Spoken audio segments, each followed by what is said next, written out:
네, 저는 이번 주는 상당히 분주했습니다. 우선 월요일에 NCC 교회 협의회, 기독교 교회 협의회 총회가 있어서 이 총회 오전만 참석하고 아내랑 산부인과에 갔습니다. 거의 저도 저번에 WC 총회 때문에 같이 못 갔었는데 이번에 갔다 왔는데 아이가 무척이나 잘 됐다고 하고요. 그리고 2.9kg라고 규현이 막달 때 2.9kg거든요. 그래서 규현이보다 더 큰 애가 나올 것 같다라는 2.9kg입니다. 9kg가 아니라 9kg를 못 낳죠. 그런데 그렇게 했었고요. 그리고 화요일날 저녁에는 광화에 내려가서 김장 하는 조금 도왔어요. 마늘만 까고 왔습니다. 그리고 수요일 오전에 규현이 데리고 와서 수요 성선에 같이 규현이랑 같이 했고요. 목요일에는 박인훈 장로님 병원 신방 다녀왔습니다. 오우수 권사님과 같이 다녀왔고요. 죄송합니다. 네, 그래서 생각보다 얼굴이 너무 좋으셔서 다행이라는 생각을 좀 했습니다. 그리고 저녁에는 재능 집회 설교를 했습니다. 날씨가 되게 고약해가지고 엄청 추웠는데 일부러 설교를 짧게 했습니다. 짧게 했고요. 그래서 잘 마치고 돌아왔고요. 그리고 WCC 관련해서 기독교 세계 글을 썼습니다. 그리고 금요일에는 육산빌딩 아쿠아리움 가가지고 규현이랑 오전에 갔다가 규현이 손병원 이렇게 검사하는 날이었거든요. 병원에 갔다 오고 강화에 다시 가서 배추 날라다가 금요일에는 저희 집 이렇게 등장을 했거든요. 인천집이라고 하는데 인천집 등장거리 다른 일을 했습니다. 규현이 소원 생각보다 잘 나왔다고 이게 좀 어감이 좀 그렇긴 한데 잘 나왔다고 합니다. 그래서 다행이었습니다. 근데 나중에 또 손이 휘질지도 모르니까 조심하라고 하는 소리도 좀 들었습니다. WCC 갔다 와서 그런지 몰라도 이번 주는 되게 손살같이 지나갔습니다. 조만하게 성도님들은 이번 주 어떻게 지내셨는지. 이번 주에 첫눈이 내렸죠. 맞죠? 이번 주가 첫눈이 있는 거죠? 대부분 첫눈을 상상할 때는 뽀송뽀송하고 겨울추위를 잊게 해줄 그런 눈이라고 상상을 합니다. 근데 이번 첫눈은 눈보라처럼 오고 휘몰아쳐 순식간에 내리다가 그쳤습니다. 군복을 입고 있는 누군가에게는 천만 다행이었을 것입니다. 다만 낭만주의자들에게는 비보였을 겁니다. 사랑의 낭만주의자들은 첫눈이 오면 자신의 사랑을 맹세할 무언가를 포장하기도 하죠. 그리고 또 눈을 사랑의 감정을 달콤함으로 포장하는 그런 눈으로도 얘기하기도 합니다. 그래서 이들은 첫눈을 노래합니다. 그들에게 눈은 낭만을 노래하기에 안성맞춤이기 때문입니다. 그들에게 눈은 눈송이 하나하나가 낭만을 머금고 있기 때문이기도 합니다.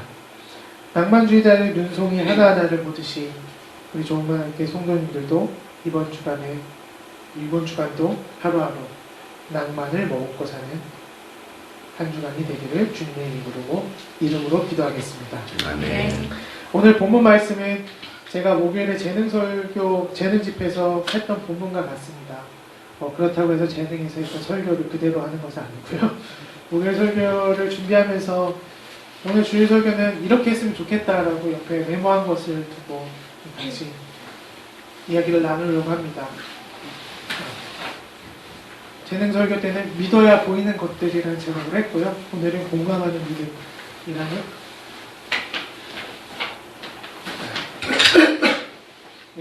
죄송합니다. 하려고 합니다. 본문 말씀을 읽었듯이 오늘 물건거지 바디메오의 이야기입니다.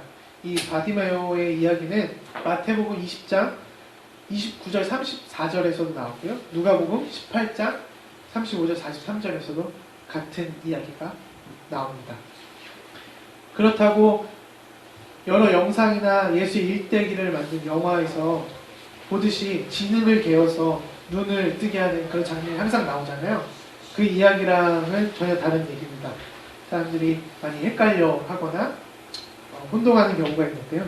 그거는 요한복음 9장 14절에서 나오는 이야기입니다. 오늘은 눈먼 거지 바디메오 이야기입니다. 다시 본문 이야기로 돌아오면 제 복음서에서 이 눈먼 거지의 이름을 밝히는 경우는 없습니다. 그냥 눈먼 거지라고 얘기를 하죠. 마태복음이나 누가복음에는 그냥 눈먼 거지로만 성서에서 기록되지만 마가복음 기자는 이 눈먼 거지를 바디메오라는 정보를 추가로 제공하고 있습니다.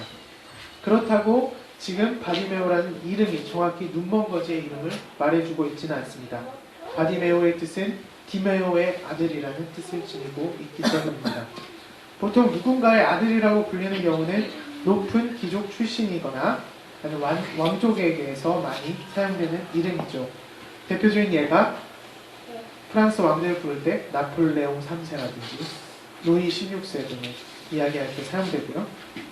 성서 시대상에서 가장 가까운 로마 왕들도 전에 있던 왕의 이름을 사용해서 함께했습니다. 그래서 히드리아누스가 동방 위에 있는 철책선을 만든 왕인데요. 그 사람 이름을 얘기하려면 14가지를 얘기해야 됩니다. 그래서 로마 왕들이 전에 있던 이름을 사용해서 많이 사용합니다. 그래서 끝없이 왕의 이름이 길어지는 경우는 다반사죠.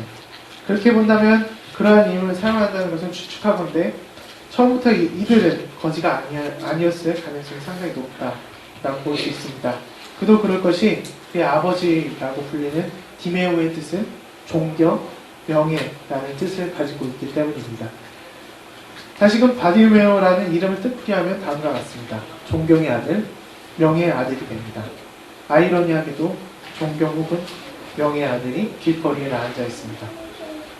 바디메오, 곧 존경의 아들이 길거리에 나앉아 있듯이 존경과 명예의 가치는 예나 지금이나 땅에 떨어져 있는 것 같습니다.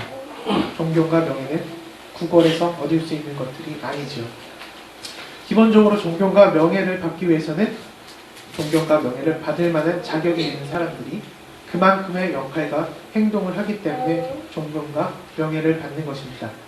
그러나 이제 이러한 것들도 돈으로 살 만큼 사회가 혼탁해지고 불가능이 없어졌습니다. 최첨단 자본주의를 우리는 살고 있기 때문입니다. 정말로 돈으로 살 수 없는 것들이 없어졌습니다.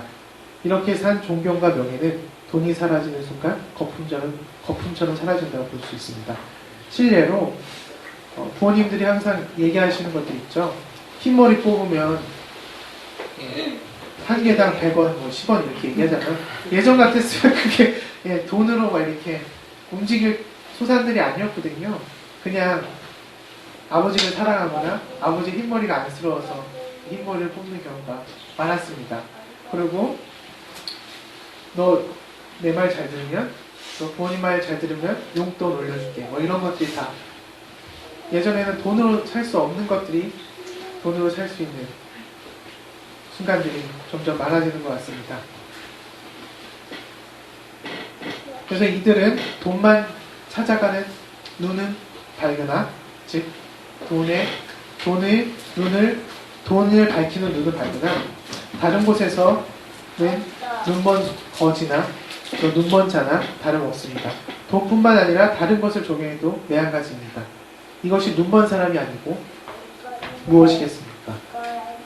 사람은 언제든지 눈먼 자가 되기 십상이고 가능성이 농후합니다. 우리가 보고 있지만 우리가 보고 있는 것이 모든 것을 말해주고 있지는 않습니다. 그리고 우리의 눈은 보고 싶은 것만 보기 때문이기도 하고요. 항상 오류와 편견이 존재합니다. 그래서 눈은 있으나 마나 할 때가 종종 있습니다. 우리는 눈이 있으되 눈먼 자가 되지 않기를 조심해야 하겠습니다. 다시 본문으로 돌아오면 바디메오는 예수님이 지나간다는 말을 듣습니다. 그리고 외칩니다. 다윗의 자손 예수님, 나를 불쌍히 여겨주시옵소서. 이렇게 외치는 순간 주변 사람들이 바디메오를 꾸짖기 시작합니다. 조용히 하라는 것이지요. 이는 바디메오에게 다시 오지 않을 기회일진데, 그리고 앞으로 인생 전체를 팔가름할 기회인데 주변 사람들이 딴죽거리고 핀잔을 줍니다. 예수 이전에도 무수히 많은 예언자나 메시아들이 이 길을 지나갔을 것이고 그때마다 바디메오는 오늘 본문과 같이 외쳤을 수도 있을 것이고요. 아니면 망설일 수도 있을 것입니다. 그런데 오늘 바디메오는 외칩니다. 생각해보건대 바디메오가 용기를 낸 외침은 바로 조용히 해라는 메아리로 항상 돌아왔을 것입니다. 이는 오늘날 집회 현장에서나 아니면 사회생활에서 동일하게 적용될 수 있습니다. 거리에 나와 있는 자신의 생존권과 생활권을 외치는 사람들에게 주변인들은 항상 이렇게 일침을 가합니다. 조용히 해 라고 말이죠. 거리에 나와 있는 사람들에게 이런 주변인들이 가볍게 던지는 말 한마디도 이들에게는 일침으로 들리게 됩니다. 그리고 대한민국 사회에서 원리 원칙과 다른 말을 하면 이런 말을 듣게 됩니다. 조용히 해. 너가 한다고 해서 뭐가 바뀌냐? 라든지 볼멘 소리가 다시 돌아오게 됩니다. 이것은 가정에서도 마찬가지입니다. 종종 우리는 오버하지 말라고 얘기하죠. 그리고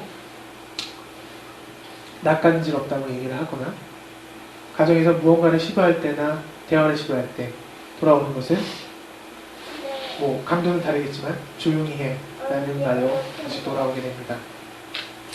그런데 과연 바디메오에게 조용히 하라고 했던 사람들 중에서 얼마만큼 바디메오를 전적으로 이해했던 사람이 몇이나 되었을까요? 아니 여기에서 바디메오를 안중에 두었던 사람이 과연 있었을까요? 오늘 본문의 전후사정을 보았을 때 이런 사람이 없었을 가능성이 매우 큽니다. 이러한 의미에서 이들은 눈먼 사람들입니다. 내 주변 사람들에게 무심한 눈먼 사람들입니다. 오늘 설교 주제를 말하자면 즉 공감의 눈먼 사람들입니다. 바디메오는 이에 아랑곳하지 않고 더 크게 외칩니다. 이에 대한 상황을 NIV 성경에서는 이렇게 묘사하는데요. He shouted all the more 이라고 얘기하는데 지역하면 이렇습니다. 그는 오히려 외쳤습니다. 오늘 본문도 이렇게 묘사하죠. 그는 더욱 큰 소리로 외쳤다 라고 말합니다. 이런 상황에 아랑곳하지 않고 외쳤다는 것입니다. 눈먼 사람들에게 자신의 존재를 다시금 밝힌 것입니다. 이 외침을 예수가 듣고 가던 길을 멈추게 됩니다. 그리고 거기 있던 군중들이 바디메오에게 이렇게 말합니다. 용기를 내어 일어나시오. 예수께서 당신을 부르시오. 라고 말합니다. 예수가 군중들에게 바디메오를 부르라고 하시자마자 군중들은 바디메오에게 용기를 내어 일어나시오. 라고 말하는 것은 과연 그들에게 어떤 일이 일어났기에 바디메오에게 이렇게 감동적인 말을 전하고 있었을까요? 누군가에게 힘을 내라는 말을 하는 것은 그 사람의 처지를 이해하지 않고서는 불가능한 일입니다. 곧 이들에게도 공감이 일어났고 이 공감을 통해서 이런 말을 할 수 있었다는 것입니다. 본문에는 나오지 않았지만 과연 예수는 그들에게 어떤 말을 했을까요? 어떤 말을 하였길래 이들이 공감하면서 이렇게 변화할 수 있었던 것일까요? 궁금하기 그지없습니다.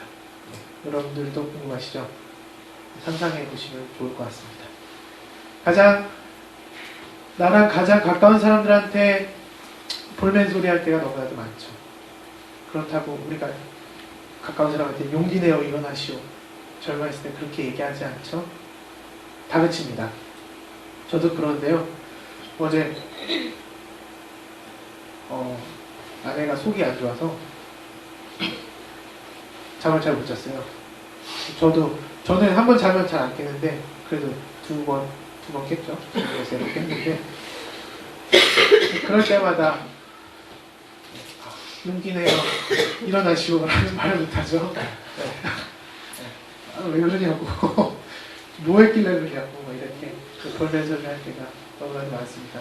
이거는 부모님들한테도 마찬가지요. 이제 제가 나이를 좀 먹었죠. 많이 여러분들보다 많이 안 먹었지만 나이를 먹었죠. 이제는 저도 아버지가 되다 보니까 아버지의 약한 모습을 보거나 가끔 가다가 저희 아버지도 가끔 넘어지세요. 그러면 그렇게 얘기하죠. 용기 내어 일어나시오 라는 말을 못하고 볼멘 소리 합니다. 그러니까 앞을 잘 보고 다녀. 그렇게 얘기하구나. 늙어서 그렇다고. 이게 장난식으로 얘기하는 거지만 뭐 그렇게 얘기할 때가 있습니다. 가까운 사람한테 그렇게 잘 못하죠. 우리 다 알지만 사람이 변화한다는 것은 생각보다 간단한 일이 아닙니다. 여기서 더욱 의미 있는 과정이 나타나긴 하는데요. 예수의 말을 군중이 공감해서 이 공감한 마음을 바디메오에게 전했다는 사실입니다. 우리도 그럴 수 있을까요?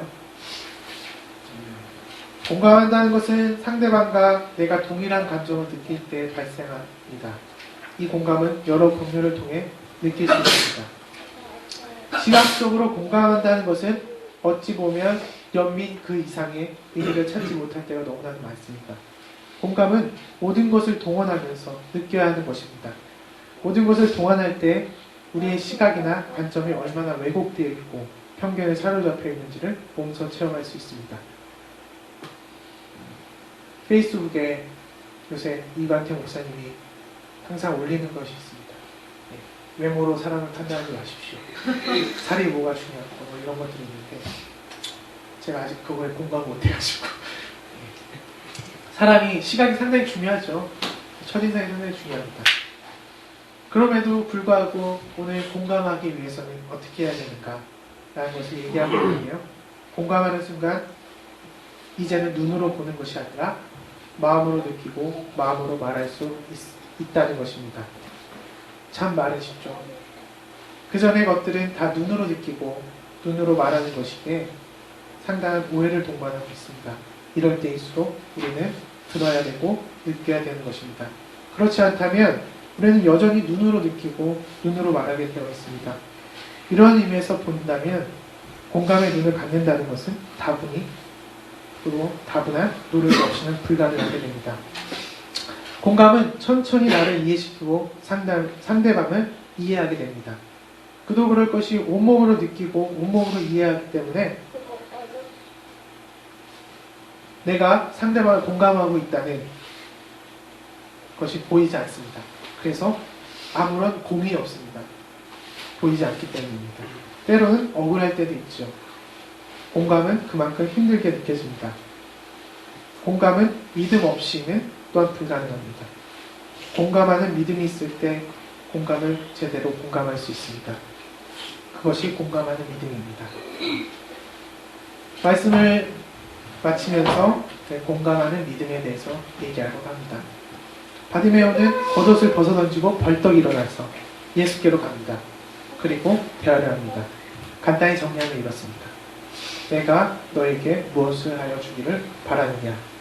선생님, 내가 다시 볼 수 있게 하여 주십시오. 가거라, 내 믿음이 너를 구원하였다. 라고 얘기합니다. 바디메오는 구원을 얻었습니다. 근데 영어에서 보면요, 힐링이라고 나와요. 치료함을 얻었던 거죠. 그의 구원을 다시 볼 수 있게 됨을 의미합니다. 모든 사람이 상대방을 100% 공감하지 못합니다. 그럴 수도 없습니다.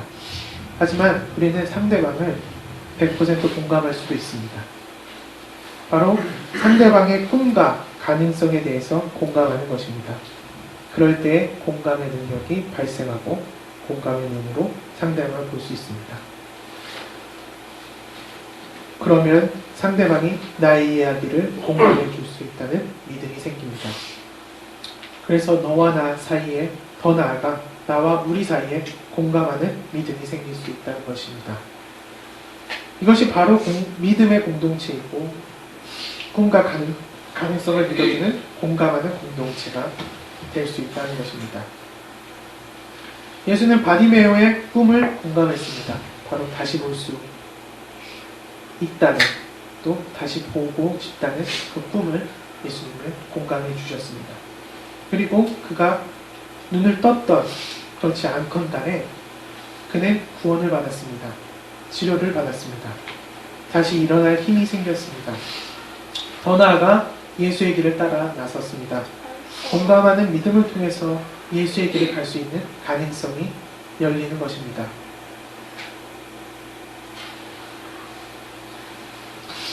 오늘 예배를 드리고 다들 집에 가시잖아요. 가장 가까운 사람한테 공감하는 믿음을 가지셨으면 좋겠습니다. 힘드시겠죠? 옛날 얘기를 하나 하자면 제가 아버지를 상당히 미워했었어요. 아버지가 저한테 해준 게 하나도 없거든요. 그렇게 느꼈어요. 지금 다르지만 그렇게 느꼈어요. 그냥 아버지가 사업을 하셨기 때문에 들어오시면 항상 이제 술 취한 모습으로 들어오시거나 아니면 배고프다 그러면 보쌈이나 통닭을 시켜주시거나 뭐 얘기한 적도 그렇게 많지도 않고 예, 그랬던 것 같습니다. 근데 아직도 저한테 기억에 남는 거는 아버지의 모습은 제가 예전에 태평양 아기 스포츠단 태평양 그 야구단 있잖아요. 그 태평양 야구단이었거든요. 근데 캐치볼을 하는데 그 모습이 아직도 제 마음속에 아버지 하면 그 캐치볼을 했던 그 마음이 아직도 남아있습니다. 생각해 본다면 그때 아버지의 모습은 기억나지 않아요. 시각적으로는 존재하지 않죠. 근데 제가 몸으로 느끼고 마음으로 느꼈던 그 아버지의 모습은 그랬던 거였습니다. 그러면서 그 기억 하나 때문에 아버지를 용서하는 순간이 오게 되더라고요. 사람을 다 전적으로 사랑할 수는 없겠죠. 사람을 전적으로 공감할 수가 없습니다. 그럼에도 불구하고 우리 주변에 저번 주에는 상처를 통해서 배웠다면 이번에는 온몸을 통해서 그 사람을 배우고 그 사람을 느끼고 그 사람을 공감하는 시간이 이번 주에 열리셨으면 좋겠습니다. 그게 노동자였던 농부였던 아내였던 아들이었던 미워하는 사람 좀 힘들겠네요. 미워하는 사람이 없던 간에 그 공감하는 능력을 최대한 발휘하셔서 그 공감하는 믿음을 통해서 우리가 공감했으면 좋겠습니다. 이번 주간 우리 좁은학교의 성도님들은 주변에 눈먼 사람이 되지 마시고 주변과 공감하는 한 주간을 살길 주님의 이름으로 진심을 다해서 기도하겠습니다.